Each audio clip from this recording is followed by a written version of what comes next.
세계적인 이 투자가라고 할 수 있는 워렌 버핏이라고 하는 분이 있습니다. 너무 잘 알고 있죠. 이 워렌 버핏이라고 하는 분이 아주 재미있는 제안을 했습니다. 저기 써 있죠. 워렌 버핏 점심 식사 경매 이벤트 시작.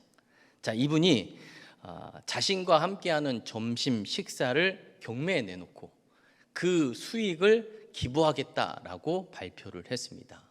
그게 이제 2000년도부터 시작이 됐는데 2000년도에 그해 낙찰가가 우리나라 돈으로 3,200만 원입니다.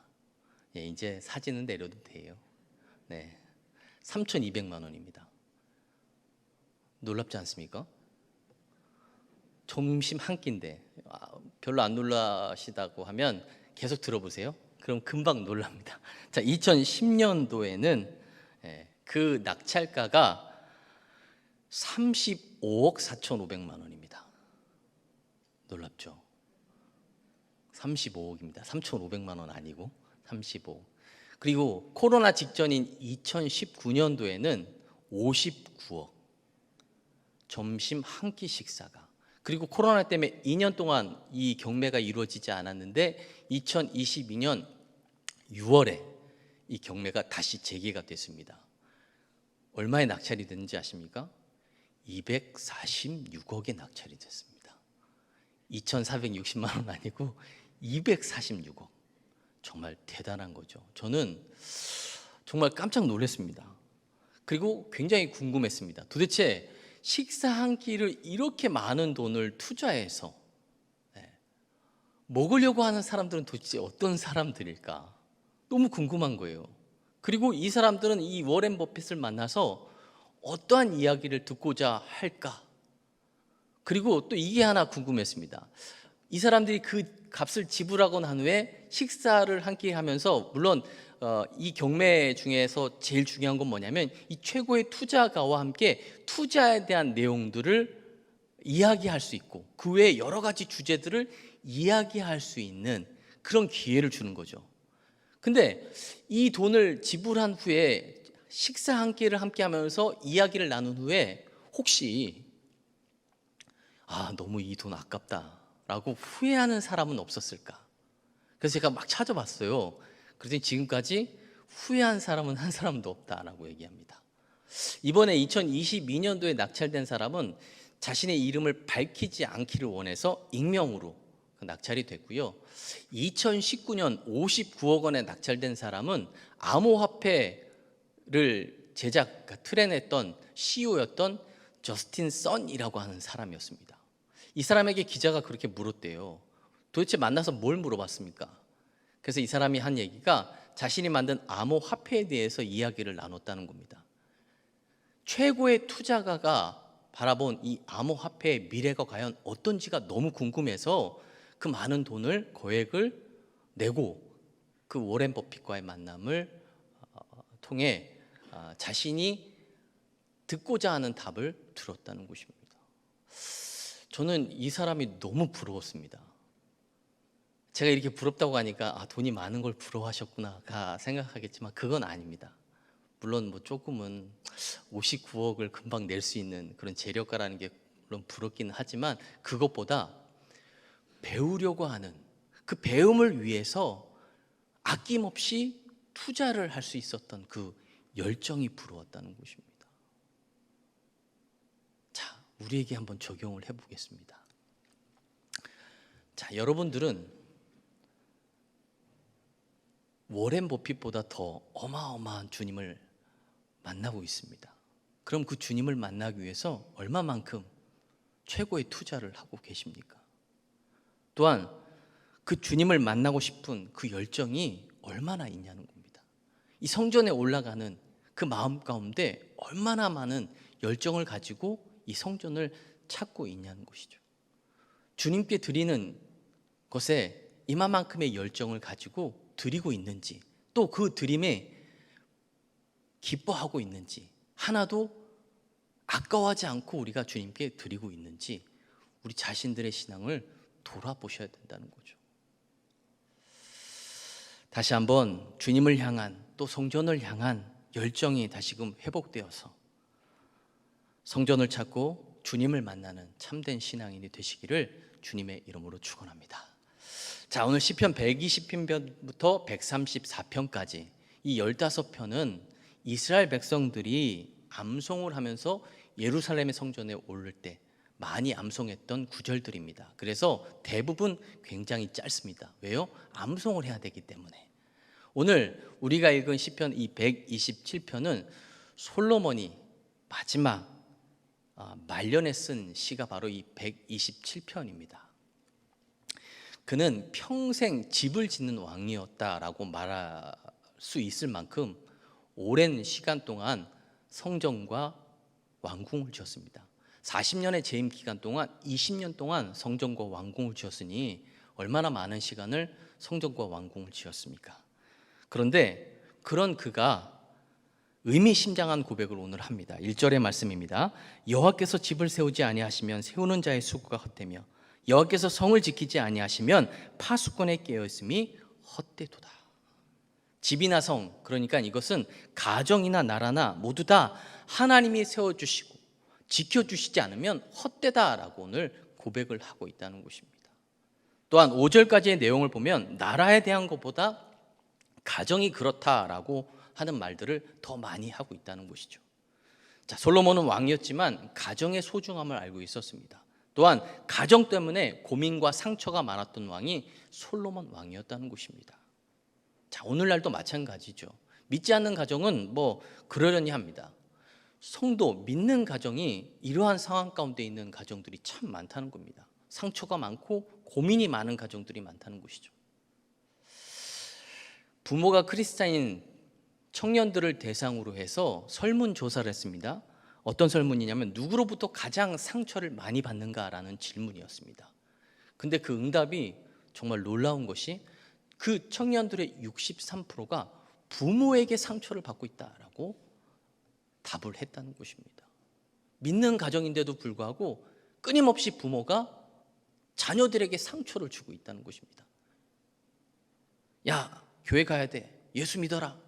라고 강요할 문제가 아닙니다. 예수를 믿어서 좋구나, 예수를 믿어서 행복하구나 느끼게 하는 게 먼저라는 것입니다.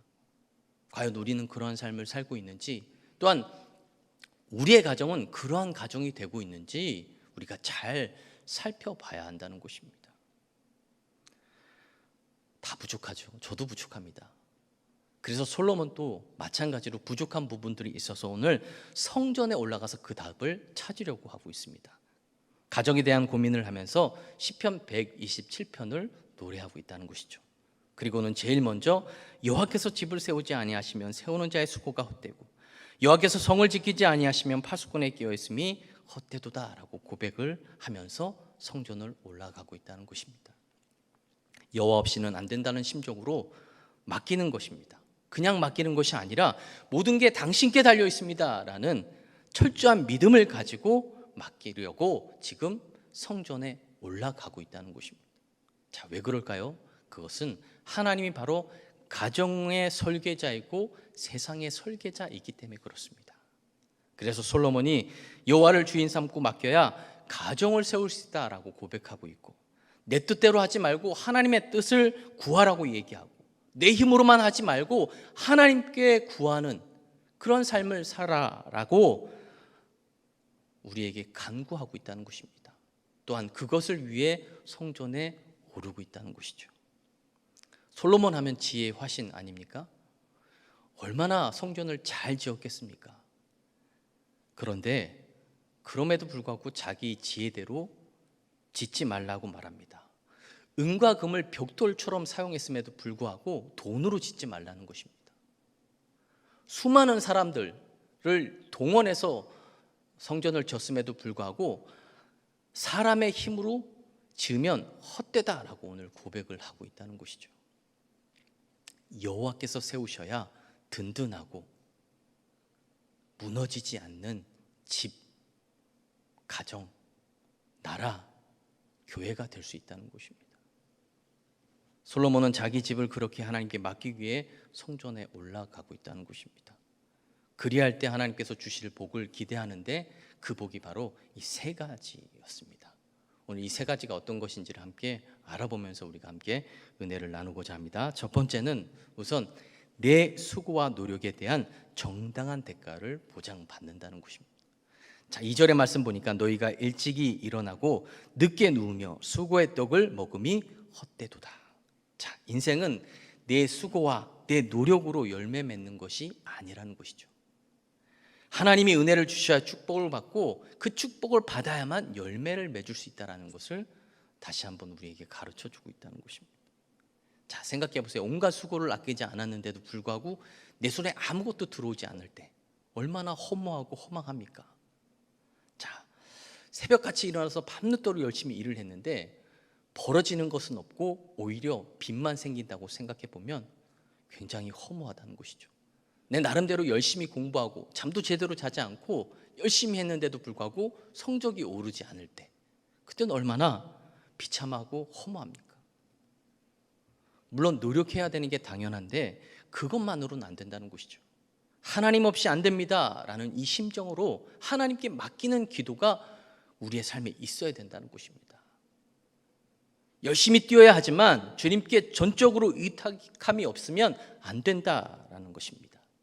이게 바로 최고의 지혜자인 솔로몬이 우리에게 가르쳐주는 충고라는 것입니다. 더 명심하고 결단하고 맡긴다면 기도해야 된다는 것이죠. 우리가 일할 때는 우리가 일할 뿐이지만 우리가 기도할 때는 하나님께서 함께 일하여 주신다는 것입니다. 하나님을 주인 삼지 않으면 레위기 26장 20절은 이렇게 말씀합니다. 너희의 수고가 헛될지라 땅은 그 산물을 내지 아니하고 땅의 나무는 그 열매를 맺지 아니하리라. 우리의 수고가 헛되면 안 된다는 것이죠. 그러기 위해선 하나님을 더욱더 의지하고 주인 삼아야 된다는 것입니다. 그럴 때 우리의 수고에 맞는 열매들을, 우리의 노력에 맞는 열매들이 맺혀진다는 것입니다. 그리 되도록 힘들어도 주인이신 하나님께 맡기시기 위해 성전을 향하시길, 그리고 기도하기 위해 성전에 오를 수 있는 그런 여러분들의 삶이 되시기를 주님의 이름으로 축원합니다. 두 번째는 마음의 평안의 복을 받는다는 것입니다. 자, 오늘 2절 하반절의 말씀 보면 여호와께서 그의 사랑하시는 자에게 잠을 주시는도다 라고 얘기하죠. 자, 이 말씀을 세번역으로 보면 이렇게 이야기합니다. 진실로 주님께서는 사랑하시는 사람에게는 그가 잠을 자는 동안에도 복을 주신다. 자, 하나님이 사랑하시는 사람이 누굽니까? 본문의 내용으로 볼 때는 하나님 없이 안 됩니다, 하나님께 맡깁니다 라고 기도하는 사람, 이 사람을 하나님이 사랑하시는 사람이라는 것이죠. 그런 사람에게는 잠을 자는 동안에도 복을 주신다는 겁니다. 자, 생각해 보면 잠을 자는 동안에 인간은 아무 일도 할 수가 없습니다. 그냥 무방비가 됩니다.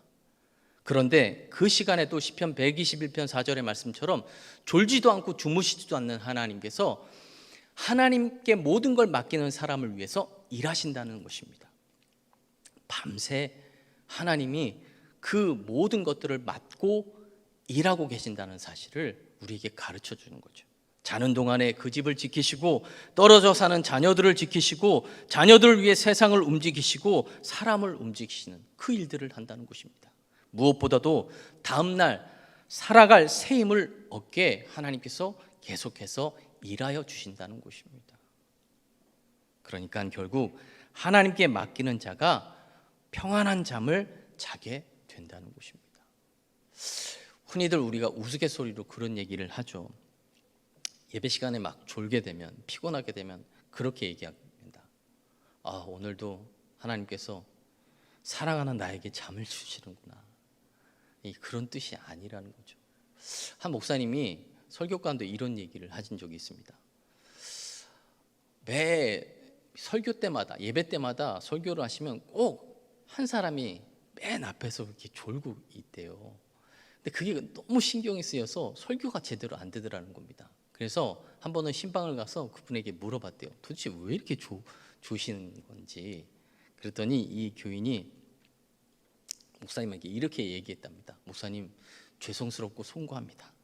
제가 불면증에 시달리는데 이상하게 설교 시간만 되면 그렇게 잠이 잘 잘 온다. 그래서 그 다음부터 목사님은 조는 성도를 볼 때마다 하나님께서 지금 불면증을 치료하고 있는 중이시구나 라고 생각을 하며 감사한 마음으로 설교를 했다는 것이죠. 물론 우스갯소리이긴 하지만 오늘 여기서 말하는 말씀은 여호와께서 사랑하시는 자에게 잠을 주신다, 이 말씀은 하나님께 모든 걸 전적으로 맡기는 사람, 그 사람은 잠을 자는 동안에도 복을 주셔서 평안함을 얻게 만든다는 말씀입니다. 요즘 불면증 환자들이 굉장히 많습니다. 이유는 고민이 많아서, 걱정이 많아서 그렇습니다.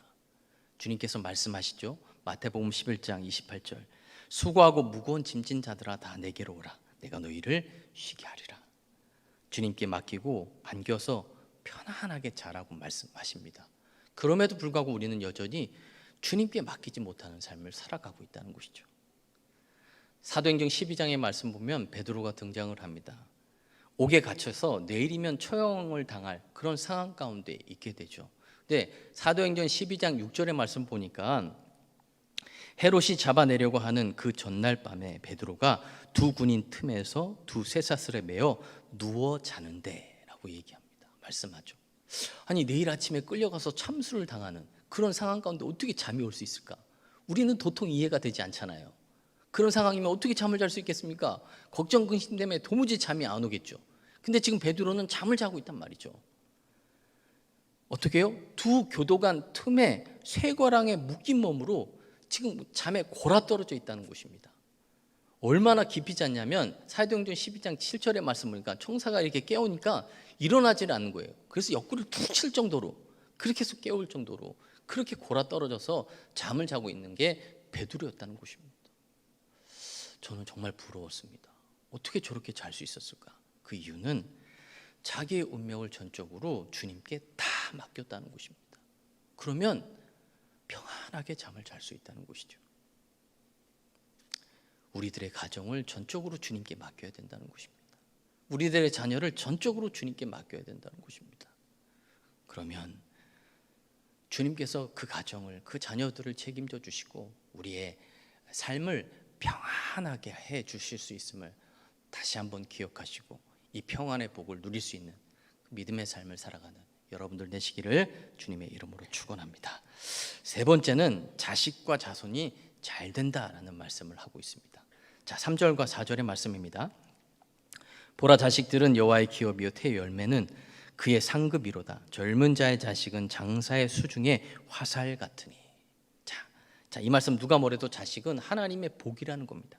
하나님이 주신 기업이고 상급입니다. 이건 변하지 않는 진리입니다.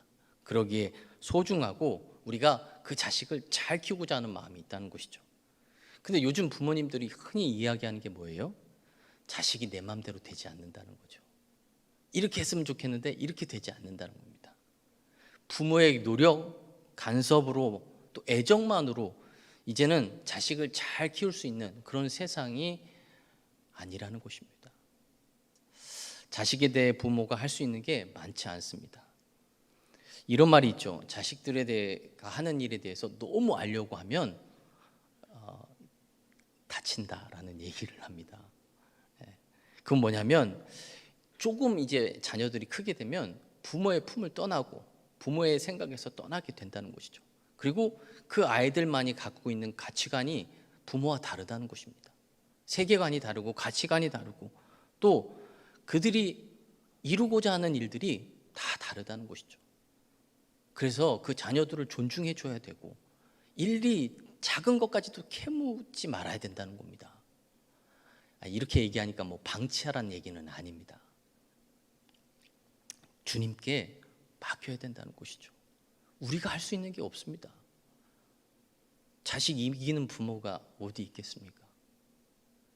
그저 우리에게 무언가를 필요로 하고 요구하면 그거에 대해서 최선을 다해서 하는 것, 그거 외에는 없다는 것이죠.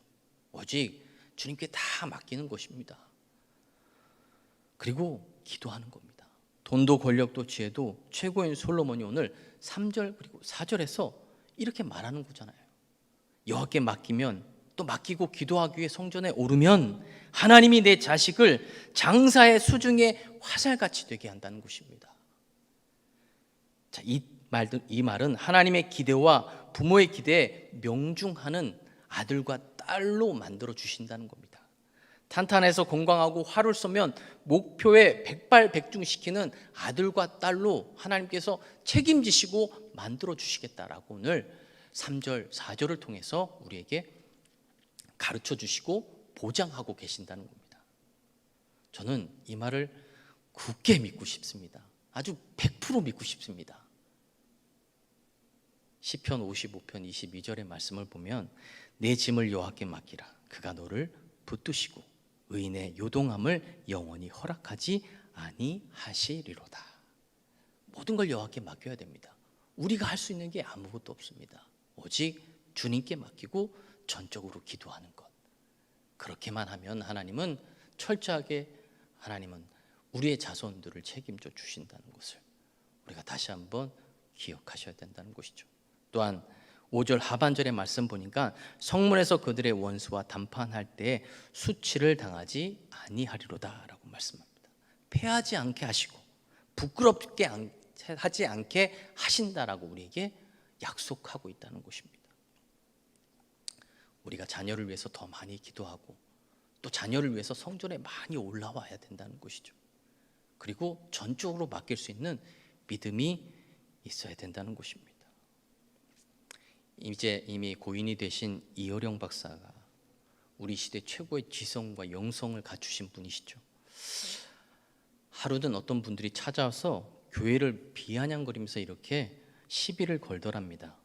자, 많은 교회가 서로가 서로를 위해 싸우고 있고 세상 법정에서 소송까지 하고 또 어떤 교회들은 사교 집단처럼 이상한 짓을 하고 있는데 그런데 왜 그 교회를 가야 합니까? 라고 질문을 했다는 것입니다. 이어령 박사는 그 질문에 이렇게 대답을 했다고 하죠. 모든 교회가 다 영적인 것은 아니지만 역시 영혼이 메마른 사람이 찾아갈 곳은 교회가 아닌가. 부패한 교회가 있다고 해서 교회 가지 말라고 하는 것은 병원 의사가 오진해 죽었으니 앞으로 병원에 가지도 말라는 것과 같다라고 이야기했다는 것이죠. 자, 교회는 완전하지는 않습니다. 마음에 들지 않고 싫을 때도 있다는 것이죠. 우리가 교회를 사랑하는 것은 교회가 화려해서, 교회가 좋아서, 교회가 아름다워서가 아니라는 것입니다. 우리가 교회를 사랑하는 이유는 교회가 그리스도의 몸이기 때문이라는 것입니다.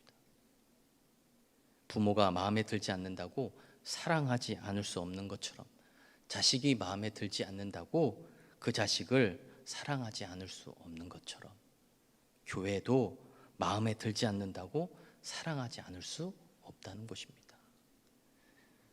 왜요? 교회는 그리스도의 몸이기 때문에 그렇습니다. 주님의 몸된 성전을 사랑하는 삶이 우리의 삶이 되기를 소망합니다. 더 성전에 오르고 또 성전에 올라 가정을 위해 자녀들을 위해 철저하게 맡기고 기도할 수 있는 그런 여러분들의 삶이 되시기를 주님의 이름으로 축원합니다. 기도하겠습니다. 하나님 아버지 은혜를 감사합니다. 오늘도 주의 전 주님의 몸된 교회로 저희들을 인도하여 주시고 주님 전에 나와 함께 주님 앞에 예배할 수 있도록 인도하여 주심을 감사드립니다. 오늘 이 말씀을 기억하게 하시고 성전에 오르는 솔로몬이 우리에게 당부하는 이 말씀처럼 여호와께서 우리의 가정을 지키지 않으시면 이 가정은 결코 행복한 가정이 될 수 없음을, 하나님께서 우리 자녀들을 지키지 아니하시면 결코 온전한 자녀들이 될 수 없음을 기억하게 하시고 주님께 전적으로 가정과 자녀들을 맡기고 우리가 할 수 있는 건 오직 기도 외에는 없음을 기억하게 하시고 철저하게 성전을 찾아가 성전에 올라가 주님을 찾고 주님께 간구의 기도를 드릴 수 있는 우리 모두가 될 수 있게 인도하여 주옵소서. 감사드리며 예수 그리스도 이름으로 기도드리옵나이다. 아멘.